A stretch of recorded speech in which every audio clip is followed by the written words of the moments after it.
So I was reading the comments on my last video, and you guys you like the hair. You like the hair. Sorry about that. It had a good life. It died peacefully. It told me it had grown sentient and was planning to take over the rest of my body, and then the world. I had no choice. It was for all of our own protection. Either that, or my dad asked me if I wanted to get a haircut, and I had nothing to do for like an hour. I'll let you decide. It's happily living on a hair farm somewhere now. Don't actually try and picture that though, because it's really gross. Seriously though, if you want to know why my hair looked all Super Saiyan in the first place, you can click this. Or not. In short, I grew out my hair because I cared how it looked far too much. And not too long ago, I had finally reached a point where I didn't care how it looked, so I cut it, which was a lot more like shearing a sheep or trimming a hedge, really. Anyway, this video is not about me, it's about you, and your hair, if you have hair. If you don't have hair, that's fine. I was editing my last video, and while staring at my face constantly for hours on end, I had some strange feelings. Firstly, I look really tired, and that's something that happens to teenagers sometimes. None of us have any idea why, but Lord knows we'll stay up for hours on end trying to figure it out. Secondly, I said I missed uploading a few times. I never specifically said that I missed you. And that's both incorrect and not right. Because I did miss you. I missed you all, and I missed you a lot. And this is gonna sound weird, but missing you made me really happy. Let me explain. I watch a lot of YouTube. I don't know if you knew. And there is nothing I love seeing more than a channel that makes me feel like I'm a part of something. I have that here, and that's pretty cool. And I really hope that everyone on the other side of this camera feels the same way. This channel is a way for me to create things, but I never want this relationship to feel one-sided. At least never more one-sided than a vlogging channel can be. My point is that I don't just make things for me. And this kind of brings me on to what I want to talk about today. It's about that peanut butter thing that happened last week. I know some controversial opinions were expressed, things were said, feelings were hurt, peanuts were buttered. And I just want to let you all know from the bottom of my heart that I'd do it all again. Yeah, you can boo all you like, I don't care. Peanut butter has the worst aspects of both peanuts and butter, and Nutella is the far superior spreadable food. Okay, maybe we're not actually ready to discuss that topic. Let's try something a little bit more lighthearted. YouTube community. I have wanted to talk about YouTube for a while now, and I was just beginning to figure out how to put these words on a camera when Chris Kendall uploaded a video saying that he was really struggling to put words on a camera. So let's talk about the relationship between people who make videos and people who watch them. On Twitter there was a thing recently called YouTube Honesty Hour, and everyone that made videos and watched them kinda lost their minds. And by that I mean they got kinda depressed. My only fan is my grandma. I wish I could think of original videos. I actually hate the ukulele. My only fan is his grandma as well. A big part of it from what I read was people saying they didn't think their content was good enough and that they felt they had an unhealthy relationship with their audience, which was made up entirely of grandmas. You make one knitting video and they all come a-flockin'. Seriously though, this is something of an unhealthy relationship to have. Yeah, I mean, they keep giving you those little toffee sweets and nope, we're being serious now.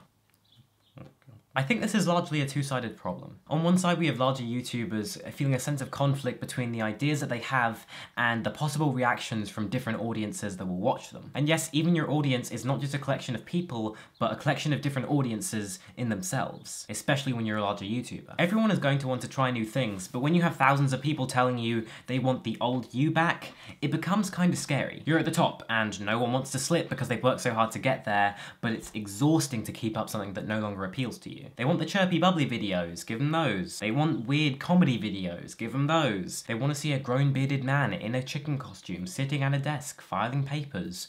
Maybe tell them to get help. My point is that the big creators are kind of stuck between two paths, both of which seem very scary, and the little creators don't seem to be doing too well either. I worked really hard on this persona that's part Tyler Oakley, part PewDiePie, and part Batman. I upload twice a week on set days, and I make at least one challenge video a month, and now the people who I watch are telling me it's not even worth it? That was a major exaggeration, and as someone who has spent, you know, a little bit of time on here, I know that that's not how most of us are. What I'm saying is that a lot of us on here are struggling to be noticed, and sometimes it feels like playing the game is really the only way to do that. Something that YouTube Honesty Hour led me to understand is that a lot of content creators don't just think their work isn't good enough, they also don't think their audience is. And that's not to say that people aren't grateful, but anyone who's ever made videos has probably felt this way for at least a split second, that their stuff isn't being watched by enough people and that they can do better. And it can be very hard on here to not define success by numbers, you know, view counts, YouTube counts, Dracula counts, you get the idea. We live on this platform where the related videos bar is jam-packed full of cute people doing very little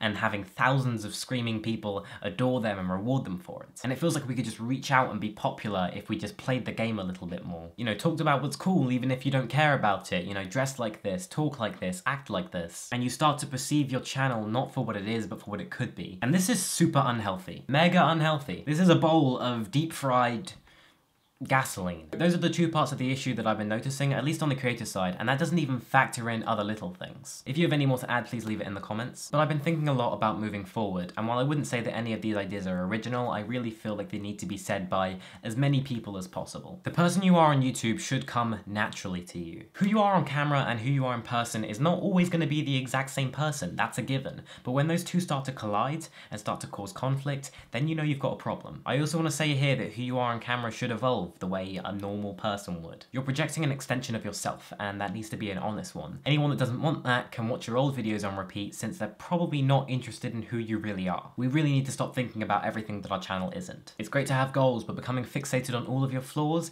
is just as problematic as becoming fixated on all of your flaws. There's so much carpet here. That was dumb and I'm really not sorry. Anyway, in the same way that your YouTube self is just an extension of you, your YouTube channel is just what that self creates. If you start to hate one, you will start to hate the other. This doesn't need to be about numbers. This is a documentation of your life, not a documentation of your life and the number of people who saw it. Your viewers are essential, but because they care, not because there's a lot of them. And they're going to come and go the way regular people do, regardless. These are all things that started to become clear to me when I went to Summer in the City last year, and hopefully it's all been reflected in my videos since, but I think it's pretty much everything I have to say on the matter. And in regards to my own channel, I will just say this. I make this for us. It's simple as that. I don't make this for them, and by them, I mean anyone that's not us. Of course, I want this channel to grow. Everyone on here does, I hope. If people find this channel and they want to stick around, of course, I welcome that. But I won't chase the idea of an unseen mass of people willing to make me popular so long as I do something that I don't really care about. I'm not BuzzFeed. You're here. You have given me some of your time and attention, and in return,